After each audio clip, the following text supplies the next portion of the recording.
Ladies and gentlemen, let's talk a little bit objectively, okay? Let's not get too emotional about what's happened. Let's just be fair and take this step by step. So, alright, Atletico Madrid technically, yes, they did play a whole lot better than Real Madrid. They technically did deserve to beat Real Madrid, but however, you might disagree with me on this, which is fine because that's how football is. No one's ever in agreement about anything really. So, the reason why I'm saying however is because technically Real Madrid kind of really deserved that handball penalty that was inflicted by Vinicius on the Atleti defender early on in the first half, somewhere in the first half. Vinicius hits the ball, hits the defender's hand very clearly. His hands are not next to him, his hands are not next to his body, they're wide out there. So, look, that's already one instance that Real Madrid deserved the penalty early on that could have changed how the game could have been. All right, I'll give you another one. That red card that Mbappe was supposed to that was through Mbappe's penalty. So Mbappe goes on, dribbles past two players, gets inside of the box, possibly about to shoot, has the opportunity to score or take on Oblak, gets dragged down, put down on the ground, gets a penalty, and defender doesn't get anything but a yellow card. That should have been a red card. Don't you think that would have been that would have changed the game completely? 10-man Atleti team wouldn't have been able to remain with their compact play style in defense like they did throughout the whole game. Alright, so these are two instances. Alright, you guys are gonna say these are not that or this is not this. Okay, go watch the penalty shootout again. Go check the double touch on whoever it was. I think it was Alvarez. Go check it. He slipped. Maybe you guys just didn't see it clearly. I watched it once or twice. Yeah, I personally can't say 100% the truth because I personally think I get what they meant by a double touch, but I can't also confirm it 100%. As a Real Madrid fan, I will take it. You know, the referees saw it, the referees gave it. Just like how the referees didn't see the penalty that we should have gotten from the handball and the red card that they were supposed to get for dragging Mbappe down in the penalty area, this same thing happened to them. So why is it now unfair that Real Madrid robbed Atletico Madrid from winning and getting through the quarterfinals? How is that called robbery if two instances similar to that happened to us? Two very clear instances as well. So apparently, if I'm not mistaken, and please do confirm this, do let me know if this is true or not. I think they're trying, the Football Federation is trying to like minimize this whole double standard, double booking type of situation where if you get a penalty, they don't want to add on top of it anything extra. So for example, if you get a penalty, they don't want you to really get a red card. They don't want to double down on you, you know. I don't know if that's the actual rule, but based on my knowledge in football and everything that I experienced from all the years I've been watching football, when you're the last man down and you take down the offensive player and you're the last one back in defense, that's an instant red card. I'll give you guys an example clearly that happened against Atletico Madrid not long ago, maybe a few years ago, I don't remember exactly. It was the Valverde one. If you guys remember, Alvaro Morata was running down the line, he was way ahead. Valverde caught up, he was the last man in defense, slide tackled him, got a red card instantly and got sent off. Okay, no problem there. Yes, fair foul. Valverde fouled him, got a red card, but he was the last man. What's the difference here? Is it just because it's in the penalty box? It shouldn't matter. No matter where it happens, that should have been a red card instantly, and that could have changed the game completely. Like let's talk honestly. I'm not here to cause any problems, you know, because that's what I think and that's what I believe. And I think if Real Madrid got those two decisions, things would have been so much different, because most possibly if we got the penalty from Vinicius' goal, it could have been possibly a 1-1 and just gave us the extra motivation and boost to score maybe one more, even though technically we wouldn't have needed anything else, because at that point if we scored and the score was 1-1, we would be winning on aggregate 3-2, so it wasn't necessary at all. Secondly, if that penalty, let's say we didn't get that penalty, but Atletico Madrid got the red card, it would have made it so much harder for them to actually control the game as they did with the full squad that they had. So therefore, look, there's a lot of situations to consider. You can't just go on and ignore everything that's happened in the past 90 minutes, in the past 120 minutes, and just take that one incident that happened, the slip. Yeah, you can't just say, oh, that slip, Real Madrid dropped the whole game. Real Madrid got everything they got. Every decision went towards them. You can't say that. Then you're just not talking football. Then you're just getting very emotional. Then you're just not using your brain. Like it's about speaking about the game in an intellectual matter. That's the simplistic way of putting all of this. So yes, Real Madrid made it. I am happy. I went crazy. I am so excited for the quarterfinals.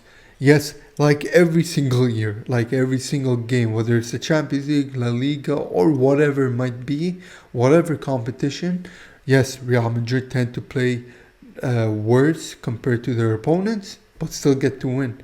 We saw that in the 2022. We pretty much did that every single round, up until the final. Even when we beat Liverpool 1-0 in the final a few years back, Liverpool deserved to win. Attack after attack after attack after attack, and then we just took one chance, scored, and we secured the win. It's just like that. That's how football is. Football doesn't rely on who looked like they played better. It relies on this final score sheet. Who got the goal? Who got more goals? Who won on aggregate? Who won on this? So on and so forth. Then comes who played better. That's when we could say, okay, just for discussion purposes, we could say who was the better team. Yes, technically Atletico Madrid defended spectacularly. They did not even allow us to breathe enough when we were attacking, with their high press, with their strong defense, with their insane counter-attacks that were pretty much dangerous each time. In my opinion, the only good players who really played was Thibaut Courtois, even though I personally believe he could have saved the first goal if he just went in and like freaking jumped on the ball. It was just a meter or two away from him, just run and just like slide into it and grab it. If he did that, I felt like he could have saved it, but let's not get too hypothetical about it. Anyways, Thibaut Courtois had a fantastic game. I'm very happy. The amount of saves he did, insane saves, beautiful saves, difficult saves, and it's well deserved because he's an absolute machine. He's an absolute wall. And the other player I want to say is Mr. Raúl Asensio. What a guy he is. He's covered up so many times for all the missed passes that we have made throughout the game. And not to mention Mendy, who should really be sold. Honestly, even the good games he's had, we've always been saying Mendy should be sold. Mendy shouldn't be staying in Real Madrid. Mendy isn't performing well enough.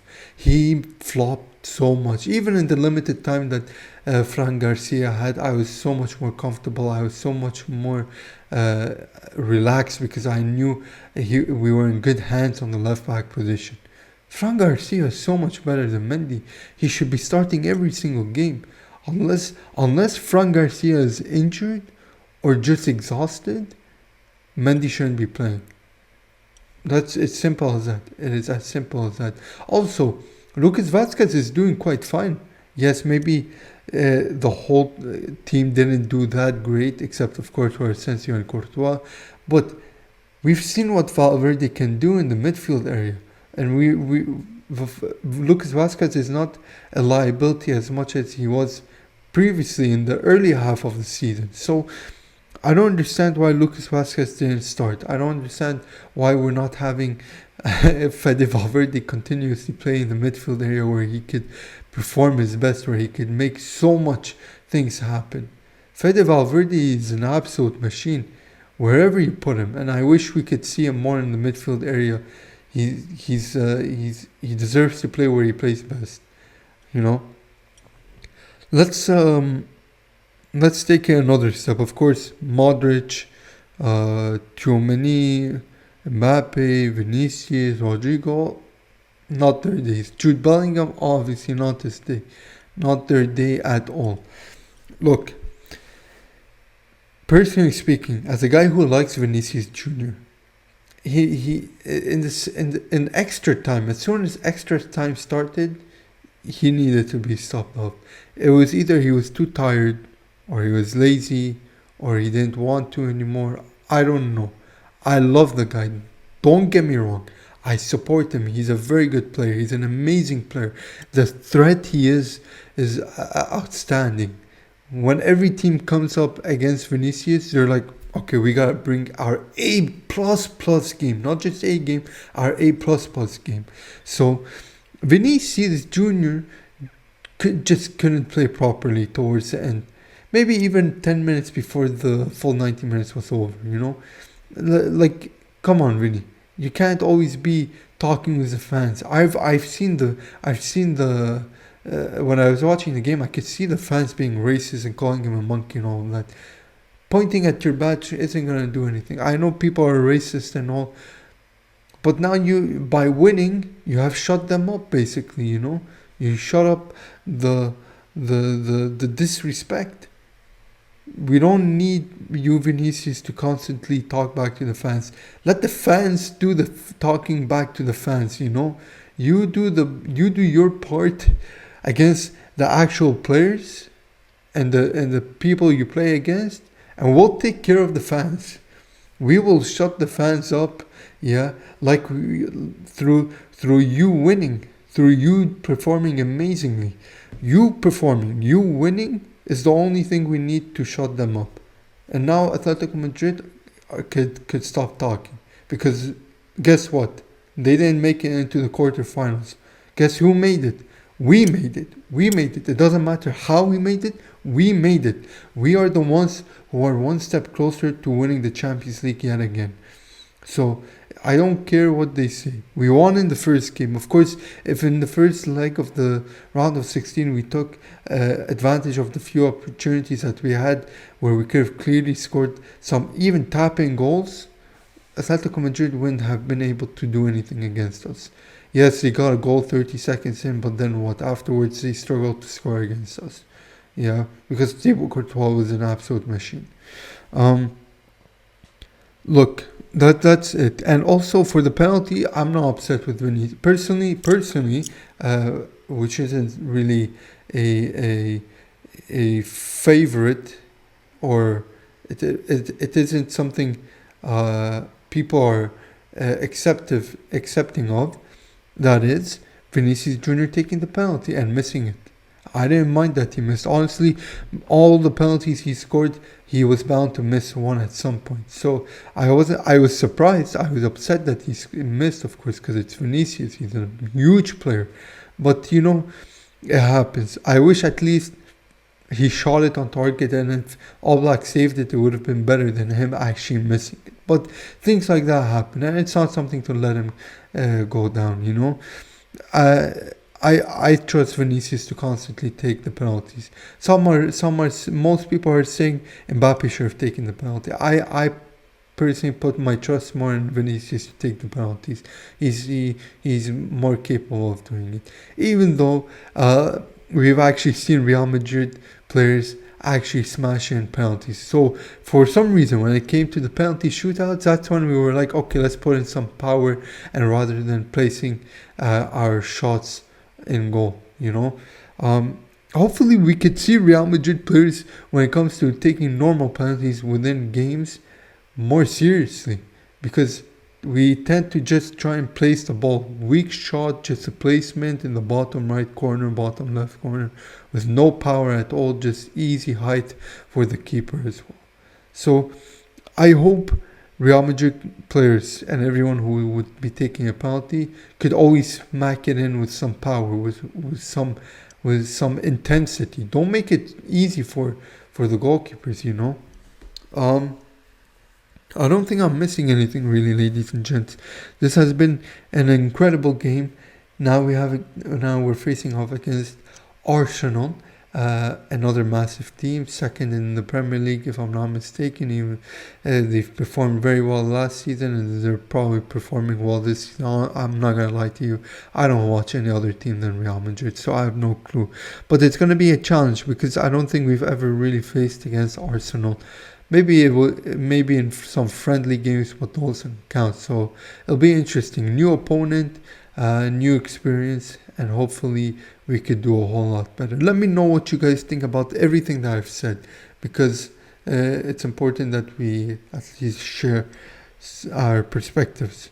Let me know what you guys think. Of course, I'll catch you guys on the next one. Make sure to like, subscribe, share, comment, follow my Instagram, join my Discord, and I'll see you guys all on the next one. Take care and bye bye.